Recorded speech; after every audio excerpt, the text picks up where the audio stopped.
the whole county is providing revenue to support the district, because you have no way of separating, you know, expenditures that would apply just differently between the district and the county as a whole. I think I've spent a lot of time researching hospital issues. It is accurate under current law that revenue from the county or from the hospital district can be used by the hospital for operations because of the way that the hospital operates. It operates as a nonprofit. It provides basically cost without care for indigent. It bills and reimburses at the Medicaid rate. So those are the requirements under Montana law so that county funds can be used through the hospital district for operations. However, clearly this is a sticking point, right, within the county. My sense is that, you know, there's a verse in the Bible that says, hope deferred makes the heart sick. My sense is that that is one of the big questions. Is the budget picture really that bad? So where if this, which in the grand scheme of things probably isn't that much money, doesn't go through, does the hospital shut its doors? My recommendation to all the hospital and hospital district folks is, if it's that bad, you know, we need to relook at everything. But if it's not that bad, I actually think it's going to be better in terms of gaining public support is if you make it clear it's not that bad. We're doing much better than we used to be. We're on track to not have to, you know, close down and leave bodies in the street if we don't get $200,000. A facility like this, like really any modern business that has more than, you know, 15, 20 employees, $200,000 is not a lot of money. So I think that's part of what we need to keep in mind. So I said that in terms of the prefacing of the legal ability of the hospital to spend money on operations to say this. If you wish, County Commission, you can restrict the money further. You could put on the mill levy, or you could, money that goes to the hospital district that goes to the board, you could say cannot be used for operations. Under Montana law, if you don't put any restrictions on, they are able to do within the confines of that statute. And it's extremely broad. It's basically anything. I mean, there are so many adjectives and different verbs and different, it's really anything. If the county commission wants to say, this is a mill levy for the hospital district, and it will be used solely for repair, replacement, capital, something that's specific to the facility. And that's what the voters approved, and that's all the money will be used for. Same thing with if you do a PILT or some other general fund revenue to the district for expenditures, and you say it shall not be used for operations, payroll, etc. It shall be used only for whatever the descriptions are. You can do that. I don't know if that makes a difference to anybody. I'm not telling you what to do or giving you a recommendation, but I'm saying within your authority of how you provide those funds, you may restrict them. And if that's a deal breaker for the hospital board or the hospital district, I think we should hear from them on that. But the final thing I would say is, I don't think it would be, I'm assuming you're not planning to finalize the hospital district's budget today because you haven't finalized the budget for the entire county. That's sometime later in the month of August. So if you were planning that, I would urge you not to in fact vote on their budget proper today. I would ask you to wait and do that as part of the whole county's budget, because the big concern is how does this whole thing balance. But if you have to make a decision today on the mill levy, I would just throw that out, that is an option for you to put restricting language. But I think it would make sense to hear from the hospital community if that's a deal breaker for them. Yeah. Mr. Chairman, I understand what Corey is saying, and certainly it's true. It might be easier to pass the mill levy if you restricted that to only maintenance and repair, etc., which I think would be a terrible mistake. What good would it do to have a building, a hospital building, properly maintained, and have to shut it down? We'd have an empty building. We may need money for operations. I was on that other board for about 8 years, and several times we had to come up with money for operations from the county, and they came through. Like it or not, that's the way it is. And if you don't do that, why have a hospital district board? Just make the commissioners responsible for passing a mill levy, period, and take away the hospital district board. If you have no trust in the people on the district board, vote them out of office, get new ones. I'd certainly love to get off that board, frankly. So, if you don't want a board, if you, just let the commissioners restrict it to, let them run it, let them decide where the money goes. I'd be great if somebody else would do it. As a member of the board, it is the district board. It is our intention to use the money for maintenance and repairs. It is our responsibility to ensure that we have a hospital here. So while we intend to use that money for maintenance and repairs, if we are faced with a situation where the hospital is in crisis again, like it was 5 years ago, then it is our responsibility to do what we need to do to keep the hospital running. And so that's why we have the clause in there that we intend that we include the operations and administration. We prefer to use this money strictly for maintenance. But if there is a crisis, then it is our responsibility to step in and do what we need to do that's within the district board ability to keep the hospital here. That is our primary responsibility as a board. Cheryl? Cheryl Campbell. I'm not certain that the members of the hospital district board understand their responsibilities completely.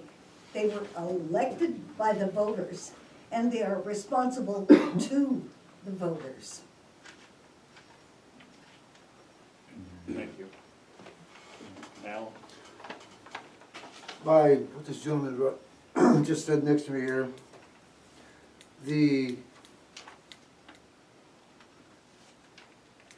I guess part of this where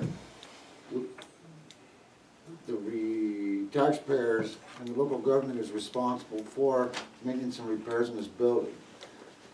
It's kind of a catch-22 as far as the taxpayers are concerned and the local government, because if we don't do the repairs and you give the money to them for operations, and you have a major crisis that could actually fall under an unsafe situation, then you could possibly have nothing. Because if they shut the hospital down because of AC, heat, you got Old Faithful blowing through the roof because it was neglected, then is this like a catch-22?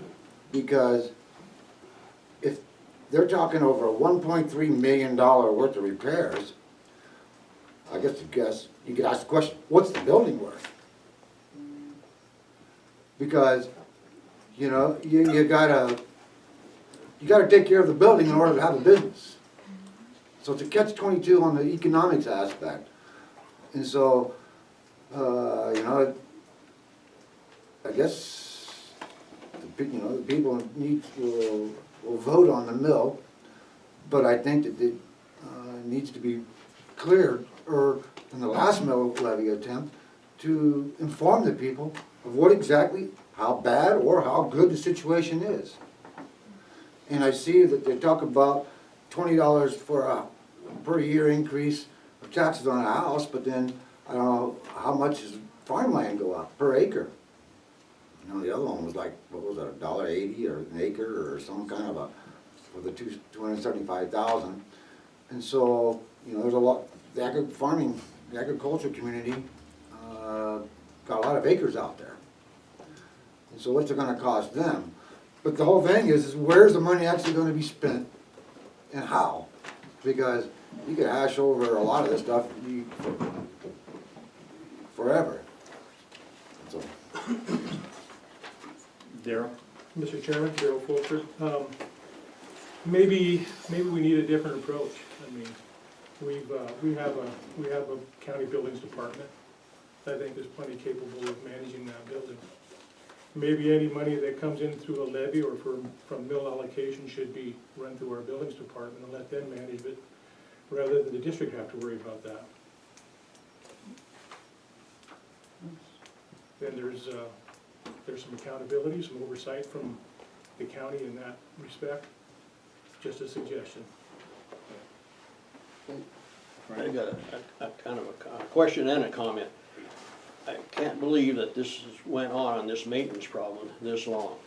You know, every rancher, contractor, any self-employed people, number one thing to do is keep your maintenance up. Sure, you can run a tractor or a truck or something for years and not put anything in it, pretty soon it's gone. And there is a big expense, that's like this is right now, all of a sudden $1 million. Why wasn't that maintenance being done? There was money coming in all the time, hundreds of thousands of dollars, and apparently no maintenance was done. Is there any answer to that?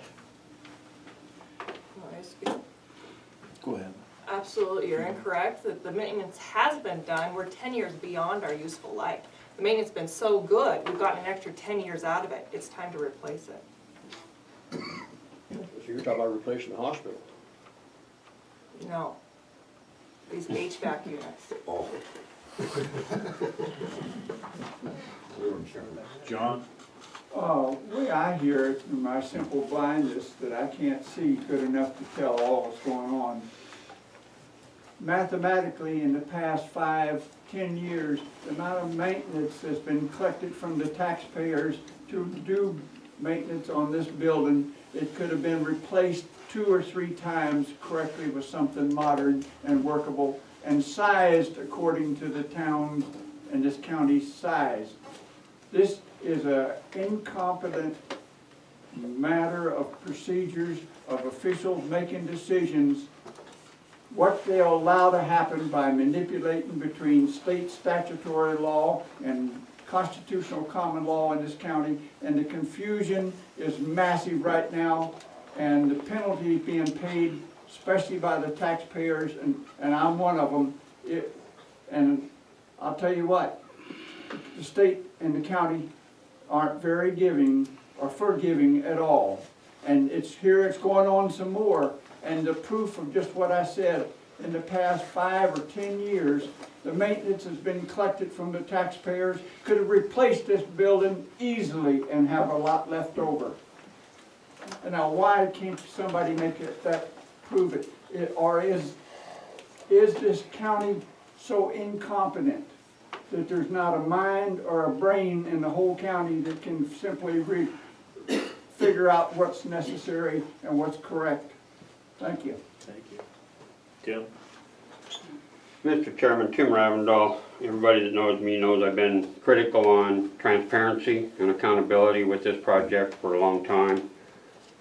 I've been asking lots of questions. We are coming forward today with some answers, and I really appreciate that. It was mentioned the $19 per $100,000 house. We got to continue looking at 19 here for this particular levy, 20 for that one. We got a lot of people in Broadwater County on a fixed income, and that continually keeps climbing. We have the school that now doesn't even have to go to the taxpayers to increase funding. So this can continually just dominoes on the taxpayers. Ranchers and farmers in this valley pay a lot of taxes per acre, like it was mentioned earlier. We need to get the full picture. Maintenance and operations has been described a couple of different ways. It can be confusing. To me, the term operations means we're going to be needing that funding for day-to-day expenses, employees, etc., etc. Now, I'm not wanting to argue, but it can be confusing, and in order for the taxpayers to be able to understand exactly where the money is going, I think that needs to be cleared. The district board in the past has never really scheduled any meetings, and I was asked one time, when are their meetings? And I was told at that time, oh well, we just meet when the Townsend Health Systems comes to us and asks for money. Okay, that's changing. Mr. Swearington has said, you know, we're going to meet this next month. We're going to start holding some more meetings, more transparency. I'm really happy to see that, and I'm proud that we're working down that direction. We're not there yet today. I've asked several times, what's the district fund balance before this last payment from the loan? And it's been, well, one meeting had no idea. Again, this is transparency and accountability to the taxpayers. The other board, the Townsend Health System boards, I feel their pain. They're trying to do the best they can to keep the hospital open, but they are also fiduciarily accountable to the people, not just the hospital, because they're the ones spending the money.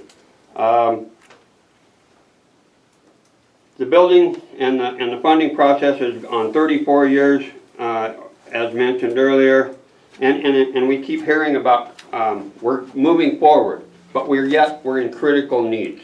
Are we in emergency? Are we going to stay in a perpetual emergency needing funds like it was mentioned earlier? When do we find a place where we have something that I'm hoping to hear here today from the board and or the commission is, what is your business plan? I mean, we continually don't ever get out of the emergency situation, and we need money not now but right now in order to survive. We've run into the problems with Medicare payments. We cannot continue putting the taxpayers in jeopardy and the county itself in jeopardy by having those funds being put into jeopardy because of the federal government regulations. I'm very concerned about that personally. You know, it's often been said, the Townsend Health System Board is a private entity. They go through the process under the district, under statute for being able to take public funding, but they are a private entity. Most, and already mentioned, private businesses got to be responsible to keep the business in order. We need to be pushing on that. We need to keep that transparency open.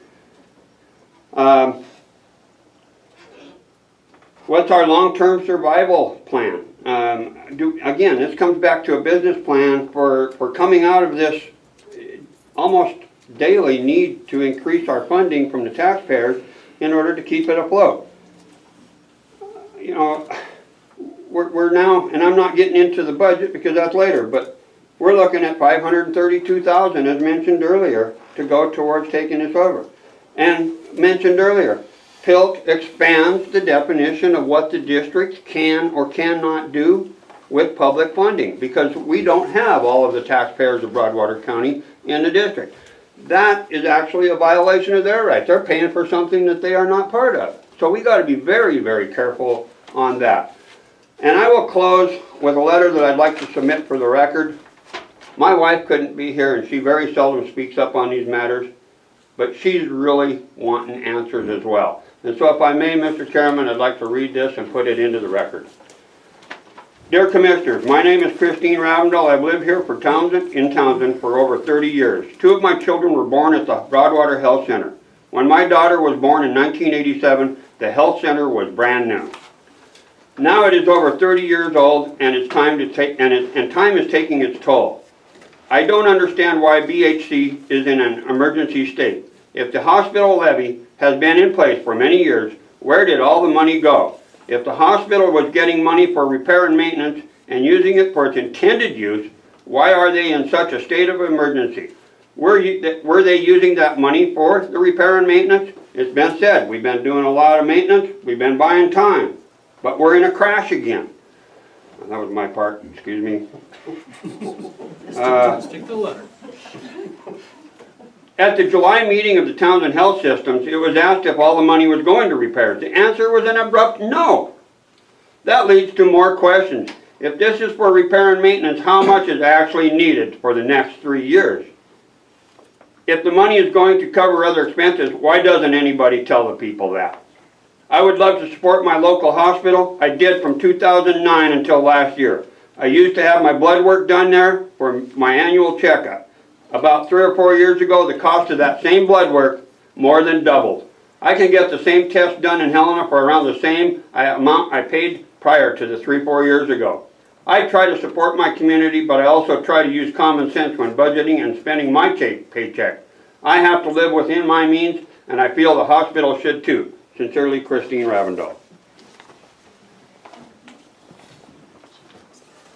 With that, Mr. Chairman, I reserve to stand in opposition to moving forward without full transparency in a business plan.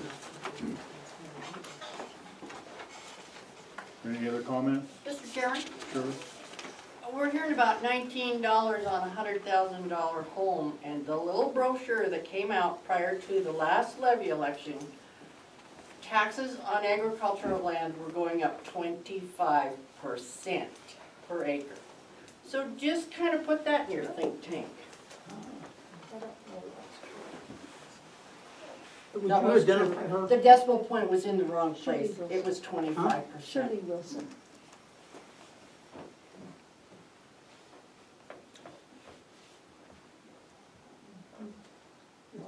Big money for farmers. Any other comments? Can I say Brad something? Campbell? Maintenance on the building is, we've talked about this a lot, not the building, but the HV units, everything. I just want to address one issue that we really haven't been mentioned, hasn't been mentioned today. Operations. There's two things about operations. The first thing about operation is that the uncompensated care. Anywhere from $400,000 to $500,000 a year average. So when you ask where this money's gonna go, if we use it for operation, the first place it's gonna go for the uncompensated care. The second issue is, for all small hospitals or rural hospitals, this business is a volume-driven business. You must have a certain volume of business to pay for the equipment and the personnel necessary to operate this facility. Because nobody wants the cheapest doctor, nobody wants the cheapest nurse practitioner or the cheapest nurses. You want quality care. So in order to get quality care, it's expensive, and the reason we have a problem, and the reason we keep telling people that we're gonna get there, we're gonna get there, we're gonna get there, is because we started out 5 years ago and we increased the usage from this community. But we have now leveled off at about 50% or a little less than 50% of the community. We need really, off the top of my head, 70% of this community to make this hospital work financially. We don't have that 70% yet. So we're back in here asking for more money because we don't have the volume to get it. And when we take the volume we do have, and then you subtract the uncompensated care, it's a problem. And then you can say anything you want. But business is business, and you know enough about business that you have to have a volume. You know, if you have a tire store, you have to sell so many tires. And we don't get the business from this community that we need to cover everything. So until we do, we'll continue to ask. And that's it. Mr. Chairman, quick kind of response to that. I have tried and gone to the hospital, used it for minor things. In January, I had a cold. That cold cost me $200. That I would love to use it, but I'm not gonna use it again for a cold for $200. I There's, can't. you're not gonna get that other 20% you want with those kind of fees. Okay, I understand what you're saying. I mean, it's just not, doesn't justify it in my budget. Quite frankly, I hear the same thing from my daughter. Yo, you're too expensive. Well, that's, So you're, what's the answer then? So what's your answer to that? well, I don't know that I have the answer. If we cut the prices, we'd be asking for more money. We, you need to, Jenny needs to answer how we arrive at our prices. I'm not involved in that department. Did you guys out of the request you want me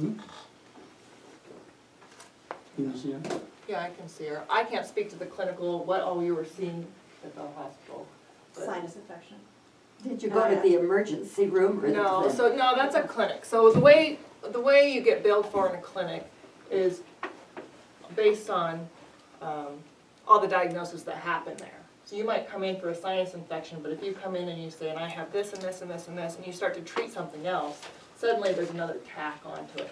The other option is to, ask to pay cash up front right away, then we don't have to spend the time tracking insurances and money, and sending out, trying to get that done, that costs money too. So that's the other option, is we can ask people to pay cash up front, and that'll cut our costs, of dealing with insurance if we had to. What's a But not that basic we would do clinic that. visit? A basic, if you've been there before, it usually stands right around $133. If you go in and you say, I have one issue and I have a couple more, it's $196. There's a 200? Yeah. I had a sinus infection and I asked him one other quick question. The conversation took maybe 2 or 3 minutes and we did not talk about it. He said, next time, come back in a couple months and we'll talk about it. So that's feedback So too, that's obviously helpful for feedback. me to hear. So when we I took the discuss file with last our, week.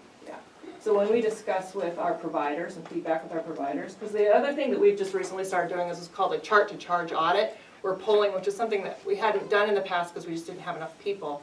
We have a committee that's polling, auditing cases from beginning to end. So we are looking at diagnoses, looking at notes from the providers, looking at if the charges are appropriate, how our insurance is paying.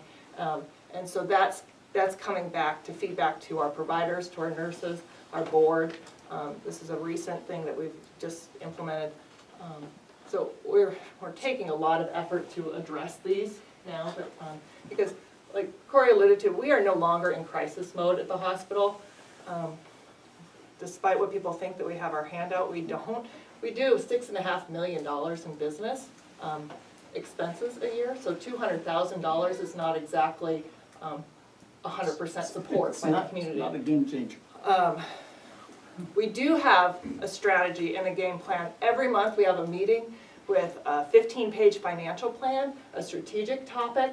I've not seen most of the people in here at any of those meetings. I invite anybody, commissioners, Tim Ravendall.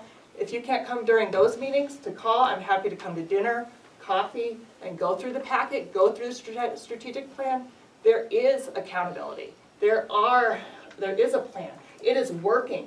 6 years ago, when you asked, where did that money go from the last mill levy? The hospital was underwater. That mill levy was passed specifically for operations.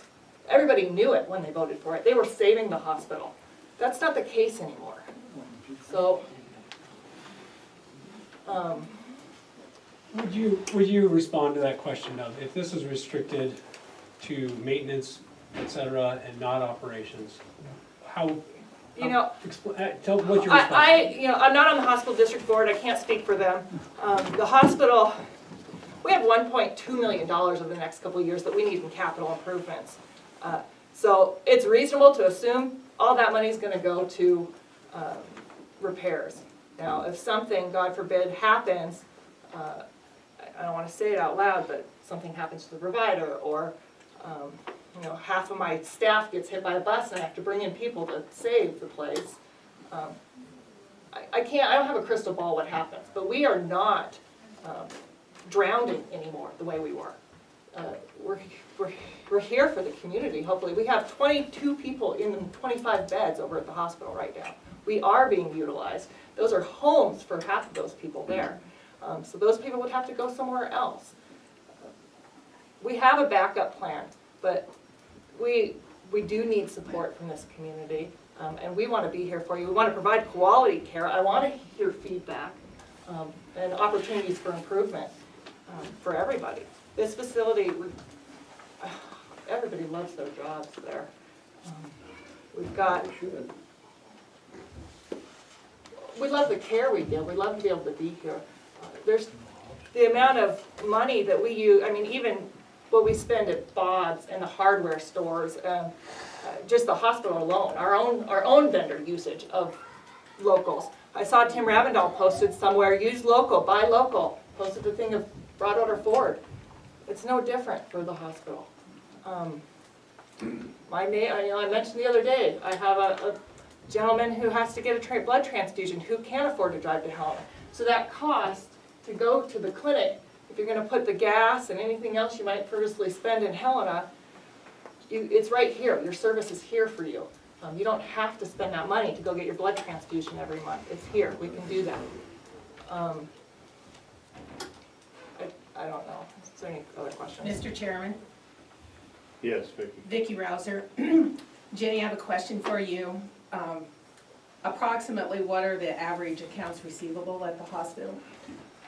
Right now, it's at about $1.4 million, is the accounts receivable. Are all of those fully collectible? No, no, In any given year, how much does the hospital write off? $400,000 to $500,000. $400,000 to $500,000 of charges to friends, neighbors, people who are moving through this community that the hospital does not receive. That affects cash flow. That affects the ability for the hospital to pay its expenses. So I'd ask that we all keep that in mind in relation to the mill levy that's being requested. I'm more than happy to make sure that money is there for my neighbors.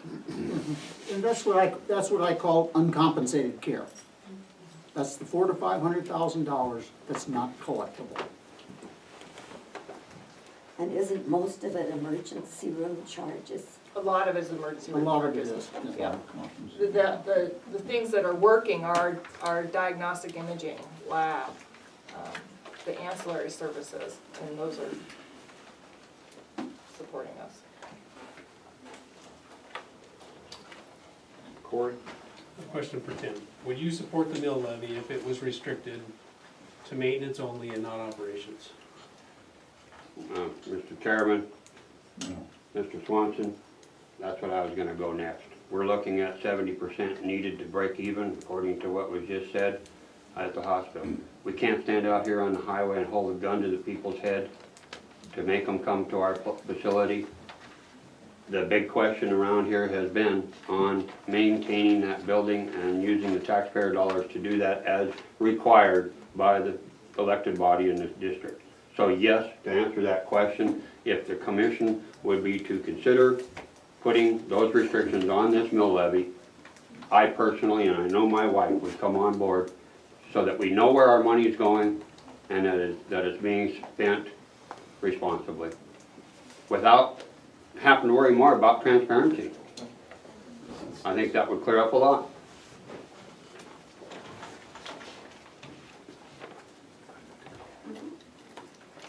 I would just like to state again, it is our intention to use the money for repair and maintenance.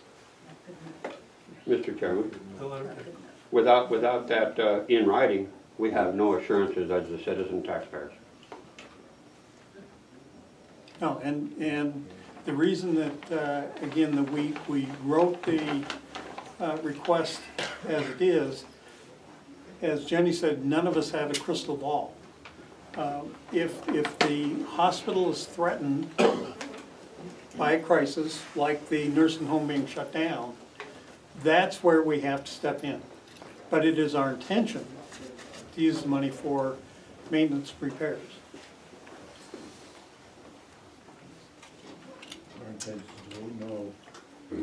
Yes. And I'm that, you're right. confused here from it. Vic just now said nursing home people, but then over here earlier I had heard a swing bed access critical thing. What are we? Is it a nursing home or is it this? Because he just said nursing home, if our nursing home shut down. I stated when the nursing home shut down Okay. 5 years ago. Okay, thank you. I could not understand that. Bill Jesseln? Just to make clear, to answer your question, we no longer operate a nursing home. We operate a 25-bed critical access hospital with about 18 to 20 what's now classified a long-term care swing bed. To that person, it looks no different.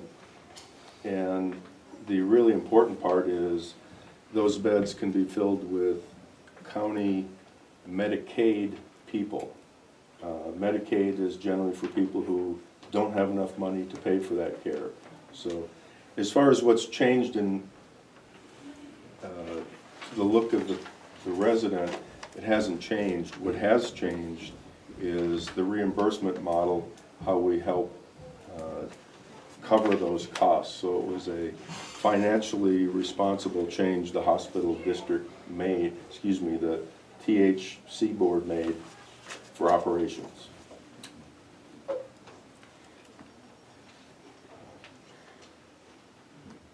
Jackie has a question. Oh, yes, yeah. And the beauty of a swing bed is you can be admitted to the hospital, and any hospital you go to, you have to be at death's door to be in there for more than about 3 days because of the way they're reimbursed. In our hospital, we can keep you longer without so much worry because we're cost-based instead of diagnosis-based on payment from Medicare. Medicare pays for skilled care, whether it's in a critical access hospital or a nursing home. If you have your skilled care, that's rehabilitation, recovery until you're well enough to go home, but you're not really acutely ill anymore, but you can stay in the same bed, in the same place, and you basically have the same nurses and personnel taking care of you. So from the point of view of a skilled care patient, which my husband was after his broken hip a few years back, and would have been after his stroke if my kids hadn't insisted we go to Utah so I wouldn't have to drive 45 miles on icy roads to see him every day. And you know, you talk about older people being on a fixed income. It's also older people that it's harder to get to Helena or Bozeman for that care. And the level of care, and most people when they go in for long-term care, they have to private pay unless they meet the level for Medicaid. But unless you're fairly well off, if you're in the facility for, if you're not in a situation where you can go home, you're in there for quite a while. And your money's gone and you are on Medicaid. So it's been a real advantage to us as elderly people. And the care that he got, both in the rehab care, the nursing care, was better than he could have gotten in any nursing home I know of in this area, Bozeman or Helena. So the swing bed is very valuable to us as patients. Mr. Chairman, I have a question for Jenny, kind of foraying off of Jackie's comments. What is the cost for a swing bed patient, and what is the reimbursement from Medicare for that patient? So with Medicare, the way it works, Medicare reimburses our cost period. So, and it's a backwards look. So they'll take and look at our whole cost as a hospital as a whole and see how many Medicare patients used it, and then basically break it out. So right now, it's about $2,000 a day for a swing bed patient. Medicare will reimburse. And how about the nursing home patients? Nursing home patients are a Medicaid patient, generally, or private pay. So private pay is $215 a day, or Medicaid will pay $182 a day. Okay, thank you.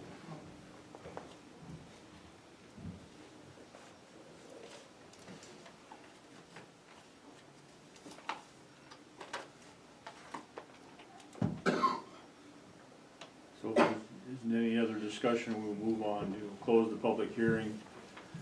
And, yes, So is the board willing, or the commissioners willing, to amend that resolution so that it's only maintenance? I would guess we'd have to vote on that. I guess I'm the county commissioner member that sits in on monthly board meetings with THS. Personally, I would like to see that done. Business and financially, I don't think you can responsibly do that. Because you have situations over there where, what if your provider has a heart attack? What if your provider's wife is in a car wreck and he has to leave for a month? Where do you come up with that money to pay that other doctor? Well, the same thing with our nursing staff and all our other staff. What if they have an accident and can't be there for a period of time? And you never know what's gonna go on with mechanical apparatuses particular to the medical field. So you can't say that you're simply gonna spend all that money on building maintenance, because if you don't have an x-ray machine, why have the building? If you can't take the x-rays of people, if you don't have the proper medical equipment to do the procedures that you have to do, what's the sense? I mean, you have to have that money in a pocket where you can at least access it. I'm not saying that you have to spend it on immediately, but there's gonna be situations where you have to do it. I mean, if my truck breaks down, I gotta take it out of my business. That's not maintenance, that's operation, and you gotta have that to pay for. You can't be in business without it. So you're asking the taxpayers to write you a blank check? No, it's not a blank check, it goes through the district board.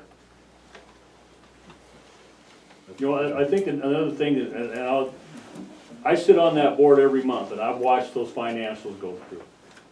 The one thing that I never hear anybody here talk about is, and we had a meeting the other day, is what does our town look like without a hospital?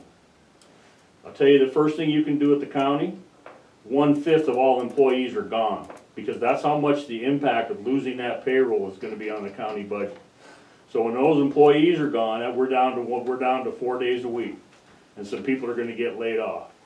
Our sheriff's department is gonna get a huge hit, because every time that they have to take a prisoner to the hospital, they're gonna have to load the deputy in the ambulance and spend 3 hours on the road and in the hospital in Helena getting whatever it is they have to get done, versus just walking across the alley. All of your downtown businesses, the hospital spends over $150,000 a year downtown. What do you think that's gonna do to their businesses? What do you think it's gonna do to their prices? What do you think it's gonna do to your taxes? If you want the services that you have right now, take out your third largest employee. Third largest employer in the county, $3.8 million in payroll. Who's gonna make that up? Nobody, because they're not gonna come here because you don't have a hospital. Your real estate's gonna go in the tank. Maybe it'll be a little higher, maybe it won't, but I guarantee you, you're not gonna have a lot of people moving here, because you know what? We don't have a hospital. You are out of the 1 hour zone for heart attacks and strokes. If you have a heart attack or a stroke and you don't have that hospital here, you're not gonna come back whole. At least now you can get them in here and get stabilized until you get there. But if you wanna throw all that away, then that's what you'll do. And it's for $20 a month. A year. A year, $20 a year. That's not even, that's a half a tank of gas. That's all it is, $20 a year. And I understand the agricultural has a hit. I have agricultural land. But you know what? You gotta pay it. If you don't pay it, you know, and it's not, in reality, it's not really the county here. It's the community. Your whole community, your schools are gonna have a tremendous hit. What's gonna happen is you have $500,000 of uncompensated care. How many kids are gonna be going to school sick? Now you've got a school full of sick kids. How are you gonna attract teachers to the school if you don't have a hospital around? It's not just about the hospitals. And the other thing is, all these hospitals, you know what? Every hospital in the nation, rural hospital like us in the nation and in the state of Montana, is in the exact same situation as this hospital. This hospital has bailed itself out from the last 5 years over $5-6 million in debt, and continually makes payments on that debt from where we were at before. And we sit here and we haggle over $20 a year. $20 a year. That's all it is. And the problem, these people on these boards, you know what? We sit there for 2 or 3 hours a day, we don't get a dime for that. We don't get paid nothing for those meetings. These people go travel around, look at other hospitals, talk to professionals in the medical field. Don't get paid a nickel for that stuff. I mean, you know, and there's an opening on the board. Come and get on the board. Come and see what it's actually like. Look at those financials. And don't look at them with the mindset that, boy, I gotta find a mistake here. You need to look at them with an overall view of just exactly what's going on. And that, you know, so as far as saying that this thing is only for maintenance, personally, I would like it to say that, but responsibility of the county and the taxpayers, I don't think I can do that. Yes, John? I think it's very simple what you're saying. If there is two separate issues here of maintenance and operation, set up two separate totally entities and take it before the people and let them make the decision instead of this wishy-washy robbing Peter to pay Paul. My impression of my years of being involved with government, this is an act of socialism because it's not a third of the employees of Broadwater County. If you take all the governmental entities here, it's half. Okay, what is that? That's socialism. And we're going down the tube. Right now, it's happening in Washington, D.C. How far are you going to promote this until we get some kind of meaning of individuals responsible to do what they're supposed to do through their life to do with the point where they need it? Now, what you're just saying, you're justifying people's incompetence that never bothered to do. And I've seen the times, if I stopped at this hospital right here, when I got sprayed over with herbicides in 2003, if I'd have stopped here, I'd be dead right now. I'd be in the grave. I went to St. Peter's and was saved. Now, there's another example. Our hospital is not capable of performing adequately, and when minutes it makes a difference, you're just dead. Now, when are you going to smarten up and figure out a way to make this thing work? Brett? That's slander.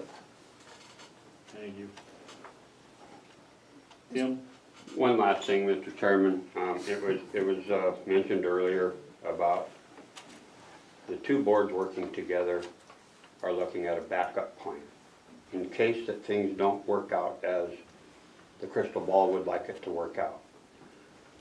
Several times over the last multiple years, we have suggested, we being different citizens across the board, have suggested the consideration of a critical care, urgent care, state-of-the-art facility here in Broadwater County for the purpose of treating the citizens here and taking care of that. That's been unanimously rejected in the past as a backup plan opportunity.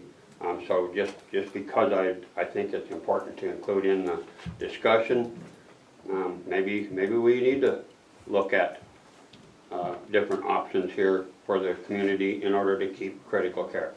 I hate to think, I don't know, let's shop local. I'd like to be able to keep the 100+ employees here in Broadwater County.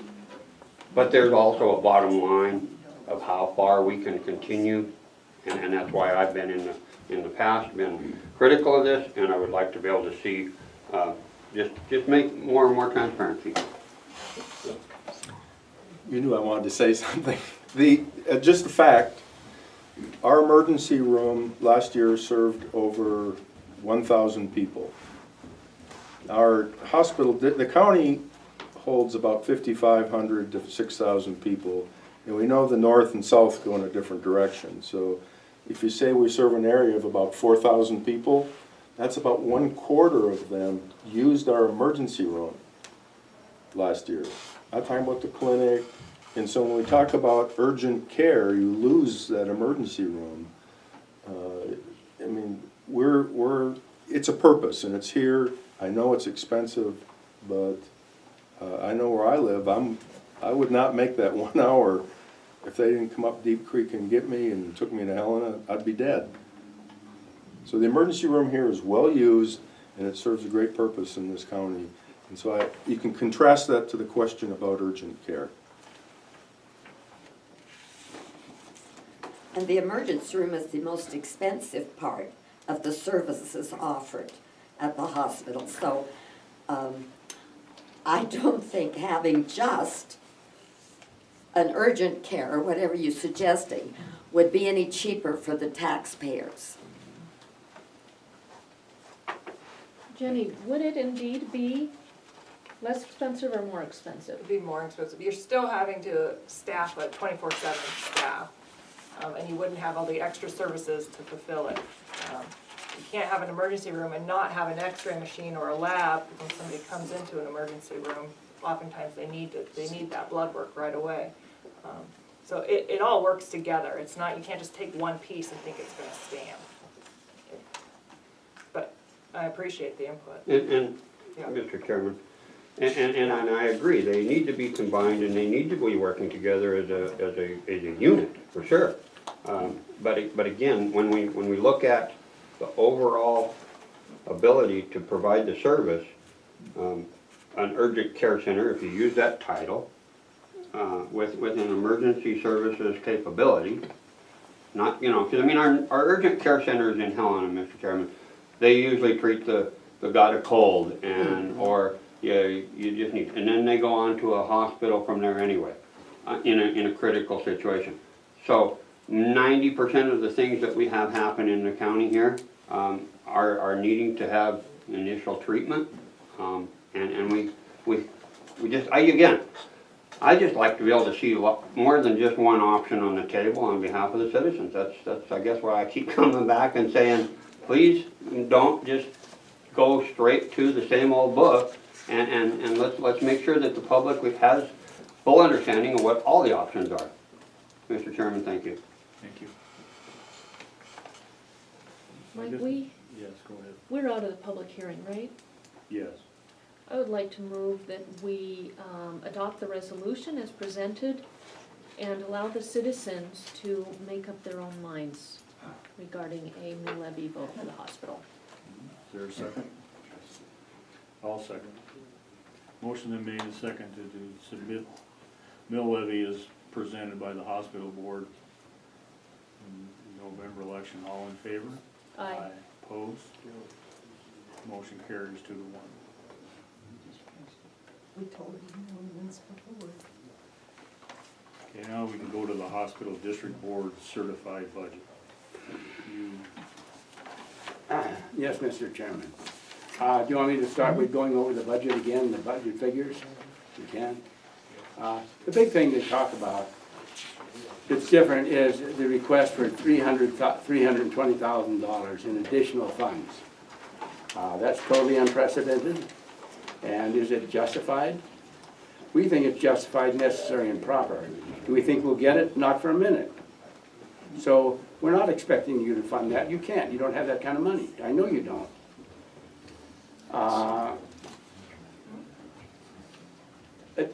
I think the amounts, really what it does is serves to illustrate that it's time to become, we need the money now. We need money for maintenance now. If we take out that $320,000, that's going to leave us at the end of the day with, for the year's maintenance and reserve, $113,000. We can probably squeak by with that, maybe, maybe not.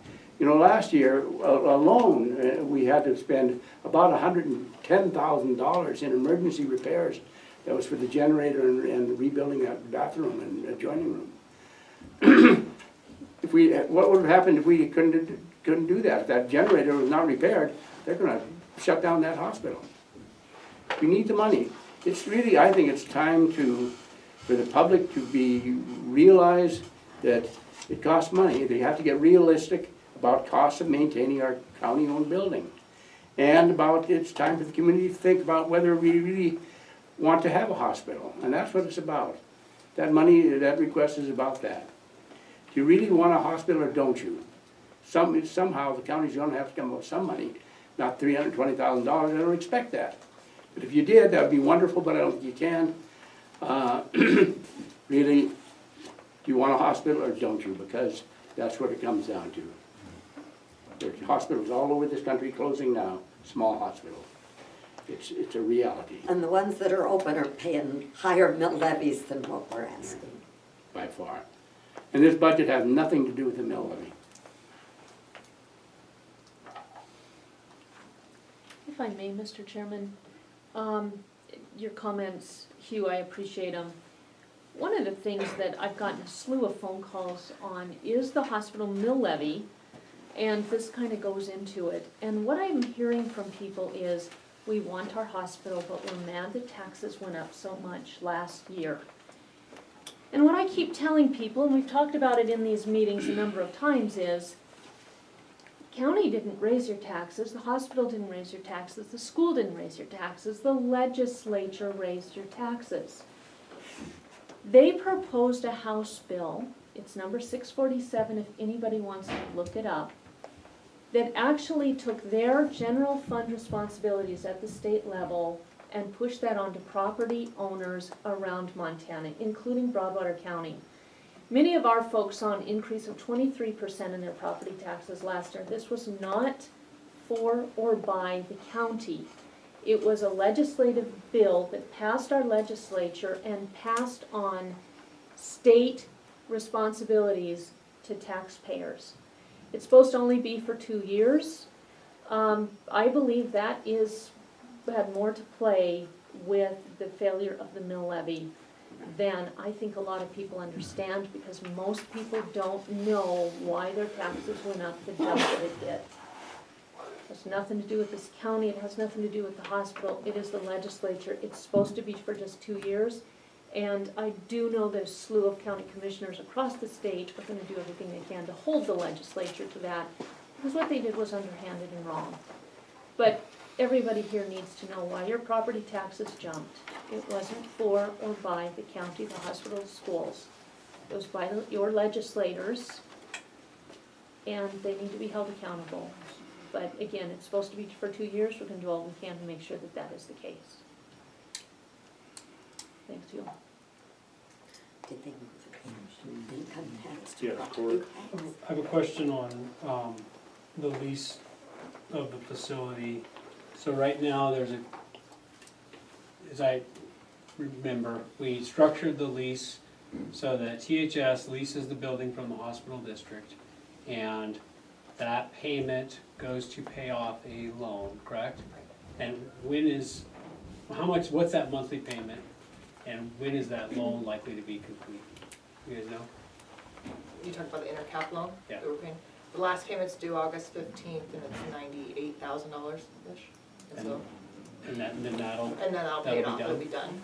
Are you asking about the hospital district or the hospital making a lease payment to the district?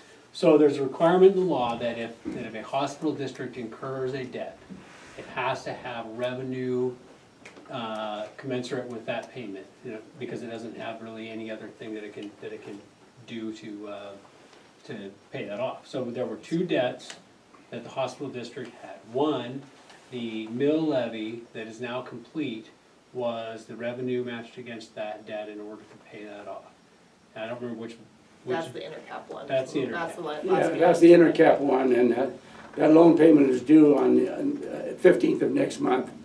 We've already written a check for that. We Okay. haven't sent it in, but it's written. But then And there was that a comes out of our But then there was a carryover. second one, where again, we had to have revenue to the district that matched that, Right. or equaled or exceeded that monthly payment. And we restructured the lease so that Townsend Health Systems paid a monthly lease payment to the district equal to that, in order for them to make that payment. Correct. What How much is debt that? was that? That's the $750,000, so we've already paid $150 of that in principal, plus $22,000 of interest. And then going forward, it's a little over $13,000 a month as a lease payment. That's what I thought you were asking. So I thought we did that well before the 750 register board. That's the only one. Those That's are the the only- only 2 things that have transactions between the 2. And so that's how much, 13,000? Yeah, a little over, like 13.2 or something like that. So that, you don't anticipate that changing anytime soon? That'll be a monthly payment Yeah, for foreseeable future? yeah, for the next 4 to 5 years, Until that loan is paid off. for the next 4 years, so What 1 year's loan? done. We've got- Which loan is that? That's the 750. Okay, so that's not a loan, that's a No, so registered there's warrant. 2 different things. The Right, county right. did an investment in the hospital district, Right, so those are the warrants. Hospital district loaned it to the hospital. oh, got it.